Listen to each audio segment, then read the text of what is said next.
छत्तीसगढ़ के जसपुर से इस वक्त की एक बड़ी खबर आ रही है। यहां पर एक पोलिंग बूथ पर ईवीएम में गड़बड़ी की जानकारी मिली है। ईवीएम में गड़बड़ी की वजह से मतदान को रोका गया है। ईवीएम ठीक करने के लिए एक टीम भी पहुंच चुकी है। जब टीम ईवीएम मशीन को ठीक कर लेगी, ईवीएम को ठीक कर लेगी, उसके बाद यहां पर मतदान फिर से शुरू किया जाएगा। इस वक्त की बड़ी खबर, बड़ी जानकारी हम आपको छत्तीसगढ़ के जसपुर से दे रहे हैं, जहां ईवीएम में गड़बड़ी की वजह से कुछ देर के लिए मतदान को रोक दिया गया है और जैसे ही ईवीएम ठीक हो जाएगी उसके बाद मतदान को फिर शुरू कराया जाएगा। शोएब रजा लगातार हमारे साथ बने हुए हैं। शोएब, फिलहाल क्या जानकारी है कि कब ये मशीन खराब हुई थी, कब तक ठीक हो जाएगी?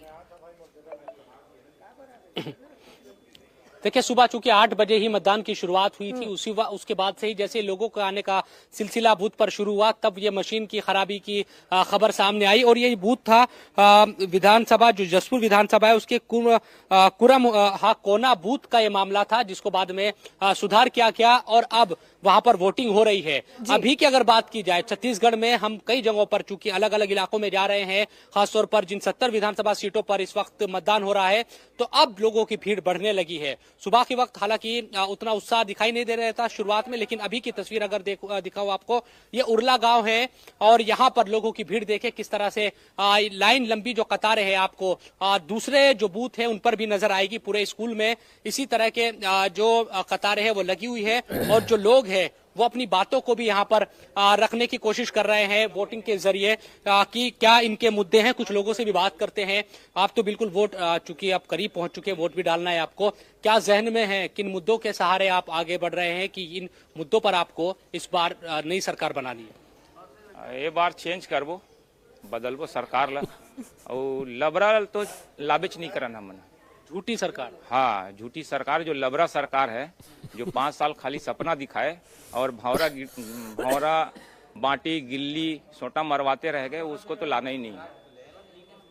आप सत्ता परिवर्तन में 5 साल एक बार देखे, उनको देखे कुछ नहीं कर सकी। सो कांग्रेस की तरफ से चूंकि ये बातें कही गई कि हमने चाहे महिलाओं के लिए काम किया हो, रोजगार, शिक्षकों की भर्ती का मामला हो, ये तमाम जो चीजें हैं, तो और जो धान की खरीद, धान क्योंकि एक अहम मुद्दा है धान की खरीद का, उसके पैसे बढ़ाकर 3200 रुपए में खरीद उसकी करेंगे, ये तमाम इश्यूज काम नहीं कर रहे।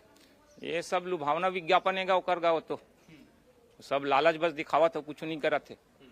तो बिल्कुल देखिए, अलग अलग चीजें हैं, किसानों के जो मुद्दे हैं और दूसरी जो इश्यूज है उन पर। अच्छा, चलिए शोएब, वापस आपका रुख करेंगे। हमारे पॉलिटिकल एडिटर देवेंद्र पराशर हमारे साथ स्टूडियो में मौजूद हैं। देवेंद्र, देखिए, जनता जो कह रही है उनके मन में जो है वो हम सभी सुन रहे हैं, जान रहे हैं, लेकिन अगर खासकर छत्तीसगढ़ के लिहाज से पाटन सीट की बात करें तो त्रिकोणीय मुकाबला यहाँ देखने को मिलेगा और जेसीसी का 90 में से 80 सीटों पर प्रत्याशियों को उतारना एक बड़ा टक्कर कांग्रेस और बीजेपी दोनों को देगा, खासकर कांग्रेस को। बिल्कुल, कांग्रेस पार्टी के लिए वो ज़्यादा बड़ी चुनौती होगी और बीजेपी की उम्मीदें इस बात पे रहेंगी कि वो ज़्यादा से ज़्यादा कांग्रेस पार्टी को डैमेज करें, ज़्यादा से ज़्यादा सीटों पे डैमेज करें, पाटन सहित बाकी जो दूसरी सीटें हैं उस पर डैमेज करें। अब ग्राउंड पे अगर वोटर्स इस बात को कितना देखते हैं, किस रूप में देखते हैं, उसके लिए तो फिलहाल इंतजार रहेगा, लेकिन इसमें कोई दो राय नहीं कि छत्तीसगढ़ की कई सारी सीटें ऐसी हैं, जैसे पिछले चुनाव से अगर आप तुलना करें तो पिछली बार सीधे सीधे समझ में आ रहा था कि रिजल्ट क्या हो रहा है किस सीट पर। किसी सीट की भी बात करें, सीट विशेष की बात करें, तो इस बार के चुनाव में छत्तीसगढ़ के लोगों से आप बात कीजिए तो वो